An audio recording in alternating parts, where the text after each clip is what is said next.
ನಮಸ್ಕಾರ ವೀಕ್ಷಕರೇ, ಜನರ ಕೂಗು ನ್ಯೂಸ್ಗೆ ಸ್ವಾಗತ. ವಾರ್ತೆಗಳ ಮುಖ್ಯಾಂಶಗಳು. ಆನ್ಲೈನ್ ಮಾರುಕಟ್ಟೆಯಲ್ಲಿ ಮಾರಕ ಔಷಧಿಗಳ ಮಾರಾಟಕ್ಕೆ ವಿರೋಧ, ಔಷಧಿ ಅಂಗಡಿ ಬಂದ್ ಮಾಡಿ ವ್ಯಾಪಾರಸ್ಥರ ಪ್ರತಿಭಟನೆ.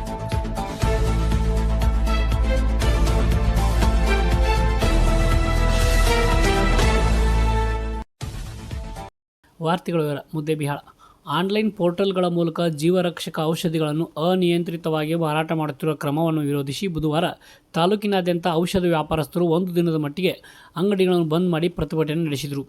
All India organisation of chemist and druggist ಸಂಘಟನೆಯ ನಿರ್ದೇಶನದಂತೆ ಮುದ್ದೇಬಿಹಾಳ ತಾಲೂಕು ಔಷಧ ವ್ಯಾಪಾರಸ್ಥರ ಸಂಘದಿಂದ ಪ್ರತಿಭಟನೆ ನಡೆಸಿ ತಹಶೀಲ್ದಾರ್ಗೆ ಮನವಿ ಪತ್ರ ಸಲ್ಲಿಸಲಾಯಿತು. ಈ ಸಂದರ್ಭದಲ್ಲಿ ಮಾತನಾಡಿದ ಔಷಧ ವ್ಯಾಪಾರಸ್ಥರ ಸಂಘದ ಜಿಲ್ಲಾಧ್ಯಕ್ಷ KR ಎತ್ತಿನಮನಿ, ಪ್ರಧಾನಿ ನರೇಂದ್ರ ಮೋದಿ ಅವರಿಗೆ ಪದೇ ಪದೇ ಜ್ಞಾಪಕ ಪತ್ರಗಳ ಮೂಲಕ ವಿನಂತಿಸಿದರು. ಈ ಪೋರ್ಟಲ್ಗಳ ಮೂಲಕ ಔಷಧ ವಹಿವಾಟು ನಡೆಸುವುದನ್ನು ನಿಷೇಧಿಸುವಂತೆ ತಿಳಿಸಿದರೂ ಪ್ರಯೋಜನವಾಗಿಲ್ಲ ಎಂದು ದೂರಿದರು. ಆನ್ಲೈನ್ದಾಗ ಯಾರು ಸಪ್ಲೈ ಮಾಡ್ತಾರೋ, ಯಾರು ಕೊಡ್ತಾರೋ, ಯಾರು ಇಲ್ಲೋ ಅದನ್ನ ಅಡ್ರೆಸ್ ಇರೋದಿಲ್ಲ. ಅಡ್ರೆಸ್ ಇಂದಲ್ಲ ಮತ್ತೆ ಬರುವಂಥ ಔಷಧ ಸಭೆಗೆ ಸಿಗಾಕತ್ತಾವ. ಇದ್ರ ಸಂಬಂಧ ಎಷ್ಟೋ ಜನ ಯುವ ಪೀಳಿಗೆಗಳು ಅದಕ್ಕೆ ಡ್ರಗ್ಗಿಗೆ ಅಡಾಕ್ಟ್ ಆಗಿ ಇದರಿಂದ ನಮ್ಮ ಲಾಭದಕ್ಕಿಂತ ಜೀವದ ಹಾನಿನೇ ಭಾಳ ಹಾನಿಕರ ಭಾಳ ಅನ್ಸಕತ್ತದ. ಬಟ್ ಲಾಭ ಅಲ್ಲಿ ಡಿಸ್ಕೌಂಟ್ ಕೊಡಲಿ, ನಮಗೆ ಡಿಸ್ಕೌಂಟ್ ಜನರಿಗೆ ಡಿಸ್ಕೌಂಟ್ ಸಿಗ್ತಂದ್ರೆ ನಮ್ದು ಅದನ್ನು ಖೇದ ಇಲ್ಲ. ಬಟ್ ಒಳ್ಳಾರಂತ ಡಿಸಿಷನ್ ಇದ್ದಂಥ ಡ್ರಗ್ಸ್ ಸಭೆಗೆ ಸಪ್ಲೈ ಆಗತ್ತಾವ. ಎಷ್ಟೋ ಔಷಧ ವ್ಯಾಪಾರಸ್ಥರ ಸಂಘದ ಜಿಲ್ಲಾ ಸಹ ಕಾರ್ಯದರ್ಶಿ ಶಿವ ಸಿದ್ದಾಪುರ ಮಾತನಾಡಿ, ಗ್ರಾಮೀಣ ಮತ್ತು ಅರೆ ನಗರ ಪ್ರದೇಶಗಳಲ್ಲಿನ ಸಣ್ಣ ಔಷಧ ವ್ಯಾಪಾರಸ್ಥರು ಆನ್ಲೈನ್ ಮಾರುಕಟ್ಟೆಯಿಂದ ವಹಿವಾಟು ನಡೆಸುವುದು ಕಷ್ಟಕರವಾಗಿದ್ದು, ಔಷಧಿಗಳು ಸರಿಯಾದ ಸಮಯಕ್ಕೆ ಸಿಗದೆ ಅಮೂಲ್ಯ ಪ್ರಾಣಗಳು ಹಾನಿಯಾಗುವ ಅಪಾಯವನ್ನು ಸೃಷ್ಟಿಸುತ್ತಿವೆ.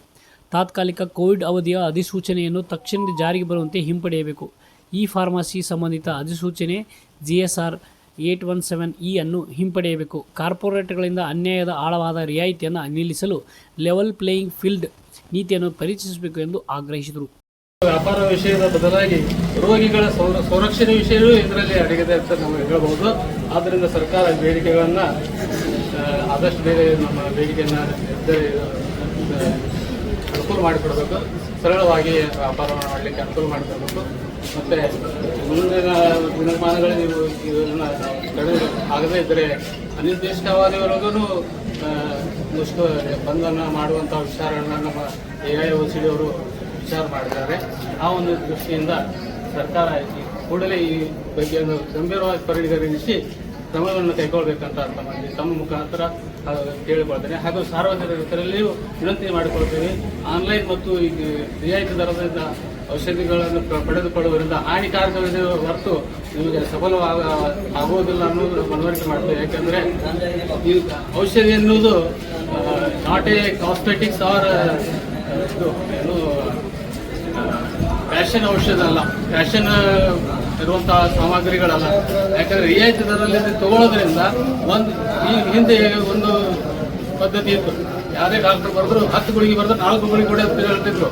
ಇವಾಗ ಏನಾಗಿದೆ ಅಂದರೆ 10 ಗುಳಿಗೆ ಕೊಟ್ಟರೆ ರಿಯಾಯಿತಿ ಸಿಗ್ತದಂತ 20 ಗುಳಿಗೆ ತೊಗೊಂಡು ಹೋಗುವಂಥ ಒಂದು ಪದ್ಧತಿ ರೋಗಿಗಳಿಗೆ ಆಗಿದೆ. ಅದು ತಗೊಳ್ಳೋದ್ರಿಂದ ರೋಗಿಗಳಿಗೆ ಸೈಡ್ ಎಫೆಕ್ಟ್ ಆಗುತ್ತೆ ಹೊರತು ಅತಿಯಾದ ಔಷಧಿಗಳು ಮಾನವ ಕುಲಕ್ಕೆ ಒಳ್ಳೆಯದಲ್ಲ. ಔಷಧಿ ಏನಂದರೆ ಜೀವ ರಕ್ಷಕ ಆಗಬೇಕು ಹೊರತು ಜೀವ ನಾಶಕಗಳಾಗಬಾರ್ದು, ಪರಿವರ್ತನೆ ಆಗಬಾರ್ದು ಅನ್ನೋ ಉದ್ದೇಶ ಇಟ್ಟುಕೊಂಡು ನಾವು ಇವತ್ತ ಈ ಕಾರ್ಯಕ್ರಮ ಬಂಧನ ಆಚರಣೆ ಮಾಡ್ತಾ ಇದ್ವಿ. ತಹಶೀಲ್ದಾರ್ ಕೀರ್ತಿ ಚಾಲಕ್ ಮನವಿ ಪತ್ರ ಸ್ವೀಕರಿಸಿದರು. ಔಷಧ ವ್ಯಾಪಾರಸ್ಥರ ಸಂಘದ ತಾಲೂಕು ಅಧ್ಯಕ್ಷ GM ಹಿರೇಮಠ್, ಉಪಾಧ್ಯಕ್ಷೆ ಕವಿತಾ ಪಾಟೀಲ್, ಕಾರ್ಯದರ್ಶಿ ಇಲಿಯಾಸ್ ಮಾಗಿ, ವ್ಯಾಪಾರಸ್ಥರಾದ Ravindra Aihole, Mallikarjun ಓತ್ಗೇರಿ, Manjunath Hiremath, Roopa Pattar, Dinesh Lokre, HS Patil, Kumaraswamy ಶಿವಮಠ್, Gowrishankar Hiremath, Mallikarjun ಕಲ್ಲುಂಡಿ, Pandu ತೋರಾತ್, Shabbir ದೇಗ್ನಾಳ್, Sachin Tondihal, Hiralal Kalal, MG Kachapur, AC ಸಾಲ್ವಾಡ್ಗಿ, Prashant Biradar, AC Siddapur, MR Siddapur, Dutt Mahendrakar ಮೊದಲಾದವರು ಇದ್ದರು.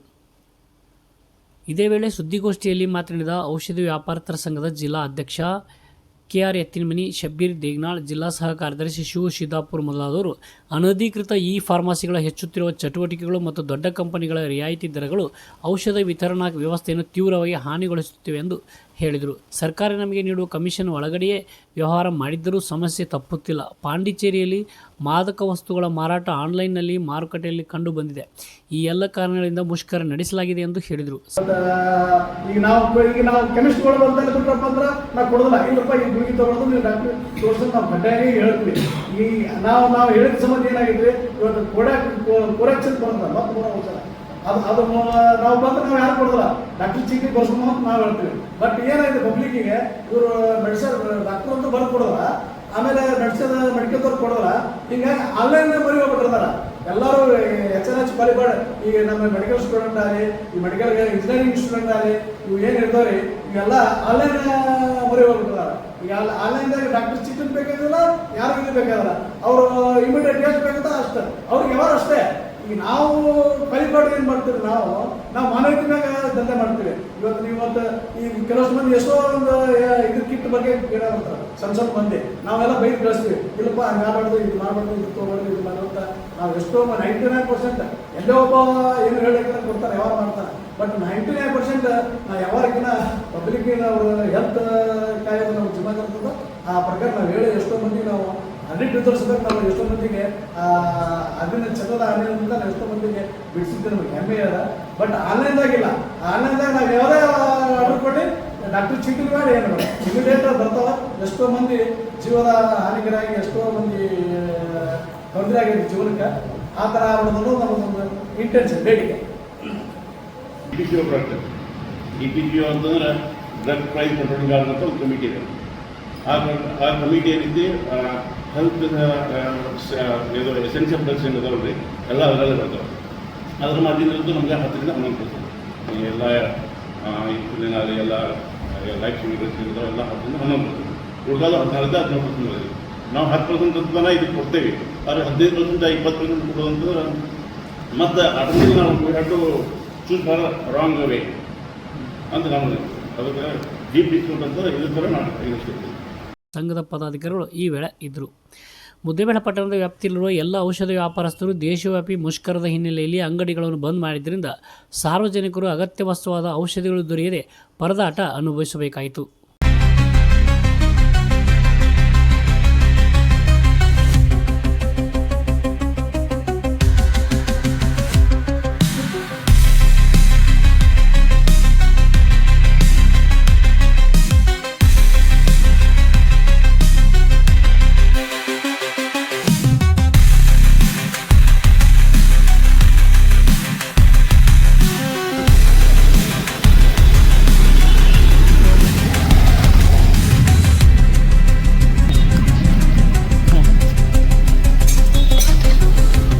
ಫೋನ್ ಸರಿ ಸೂರ್ಯ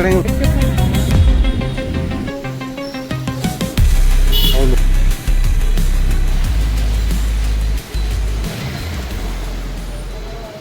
ಇನ್ನಷ್ಟು ಸುದ್ದಿಗಾಗಿ ನೋಡ್ತಾ ಇರಿ ಜನರ ಕೂಗು ಯೂಟ್ಯೂಬ್ ಚಾನಲ್. ಇದು ನಿಮ್ಮದೇ ಧ್ವನಿ. ಸಬ್ಸ್ಕ್ರೈಬ್ ಮಾಡಲು ಮರೆಯಬೇಡಿ.